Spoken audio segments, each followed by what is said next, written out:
Power റൂമിൽ കയറിയിട്ടുള്ള അൻസിബ വമ്പൻ കളികളാണ് അപ്പോൾ പ്ലാൻ ചെയ്യുന്നത്. അൻസിബയ്ക്ക് എല്ലാവരെയും നന്നായിട്ട് തന്നെ അറിയാം, അല്ലെങ്കിൽ അൻസിബ നന്നായിട്ട് പോയിന്റ് വെച്ച എല്ലാവരെയും പറയുന്ന ഒരാൾ തന്നെയാണ്. അപ്പോൾ അൻസിബ ഇപ്പോൾ പറയുന്നത് ശ്രീരേഖ പക്ക ഫേക്ക് ഗെയിമറാണെന്ന് അൻസിബയ്ക്ക് അറിയാമെന്നും ഇമോഷണൽ സ്ട്രാറ്റജി യൂസ് ചെയ്താണ് നിൽക്കുന്നതെന്നും ഈ പ്രാവശ്യം എന്തായാലും നോമിനേഷനിൽ ഇട്ട് കൊടുക്കണം എന്നൊക്കെയാണ് അൻസിബ പറയുന്നത്. പുള്ളിക്കാരി ചുമ്മാ സോപ്പിട്ട് വന്ന് നിൽക്കണയാണ് മോളെ എന്നൊക്കെ വിളിച്ചുകൊണ്ട് ഇമോഷണൽ സ്ട്രാറ്റജി യൂസ് ചെയ്ത് പ്രേക്ഷകരുടെ വോട്ട് മേടിക്കാനാണ് പുള്ളിക്കാരി നോക്കുന്നത് എന്നൊക്കെയുള്ളതാണ് അൻസിബ പറയുന്നത്. അത് കഴിഞ്ഞിട്ട് ശരണ്യനെ എനിക്ക് നന്നായിട്ട് അറിയാം, അവൾക്ക് നല്ലൊരു ടാലന്റ് ഉണ്ട്, പക്ഷെ അവൾ ഇവിടെ കുഞ്ഞു ബേബീസിനെ പോലെ ആക്ട് ചെയ്യുവാണ്. ആ ടാലന്റ് അവൾ അങ്ങനെയാണ് യൂസ് ചെയ്യുന്നത്. അങ്ങനെ ഒരു ഗെയിം അവൾ ഇവിടെ കളിക്കുവാണ്, അല്ലാണ്ട് അവളുടെ ടാലന്റ് ഇതൊന്നും അല്ല.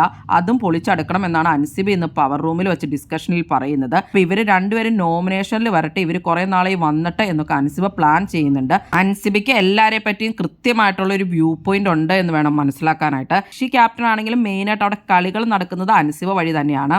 അൻസിബയാണ് അപ്പോൾ എല്ലാം പ്ലാൻ ചെയ്യുന്നത്. ഈ അൻസിബ പറഞ്ഞാൽ എല്ലാം കേൾക്കുകയും ചെയ്യും. അപ്പോൾ അൻസിബ പറയുന്നുണ്ട്, ഒരു ടീമിലുള്ള ആൾ എന്തെങ്കിലും തെറ്റ് ചെയ്ത് കഴിഞ്ഞാൽ ആ ടീമിലെ ക്യാപ്റ്റൻ തന്നെ പറയുന്ന പണിഷ്മെന്റ് പവർ റൂം കൊടുക്കണം. അപ്പൊ പവർ റൂം അത് പോയി എഴുതും, പക്ഷെ ആ പണിഷ്മെന്റ് അവരുടെ ക്യാപ്റ്റൻ തന്നെ കൊടുക്കുന്നതായിരിക്കണം. അപ്പോൾ പവർ റൂംകാർക്ക് കുറ്റവും വരില്ല, ക്യാപ്റ്റനും ആ ടീമിലുള്ളവരും തമ്മിൽ അടിയുമാവും. അതൊക്കെയാണ് അൻസിബ പ്ലാൻ ചെയ്തുകൊണ്ടിരിക്കുന്നത്. രാജതന്ത്രമാണ് അൻസിബയുടെ എന്നൊക്കെ നമ്മുടെ അഭിഷേക് ജയദീപ് വന്നപ്പോൾ പറഞ്ഞിട്ടുണ്ടായിരുന്നു.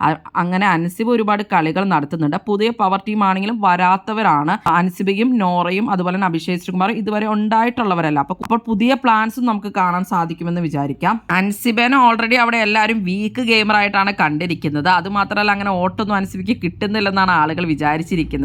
പക്ഷെ അങ്ങനെയൊന്നും അല്ല കാര്യങ്ങൾ. കഴിഞ്ഞ ആഴ്ച തന്നെ ഏറ്റവും കൂടുതൽ വോട്ടുകൾ അൻസിബയ്ക്ക് ഉണ്ടായിരുന്നു.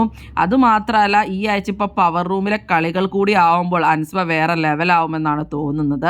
എന്താണ് നിങ്ങൾക്ക് അൻസിബയെ പറ്റിയുള്ള അഭിപ്രായം? എന്തായാലും നിങ്ങളുടെ അഭിപ്രായങ്ങൾ കമന്റ് ബോക്സിൽ കമന്റ് ചെയ്യുക. കൂടുതൽ ബിഗ് ബോസ് വീഡിയോകൾക്കും ബിഗ് ബോസിന്റെ ലേറ്റസ്റ്റ് ലൈവ് അപ്ഡേറ്റ്സിനുമായിട്ട് ഈ ചാനൽ സബ്സ്ക്രൈബ് ചെയ്യണേ, സപ്പോർട്ട് ചെയ്യണേ.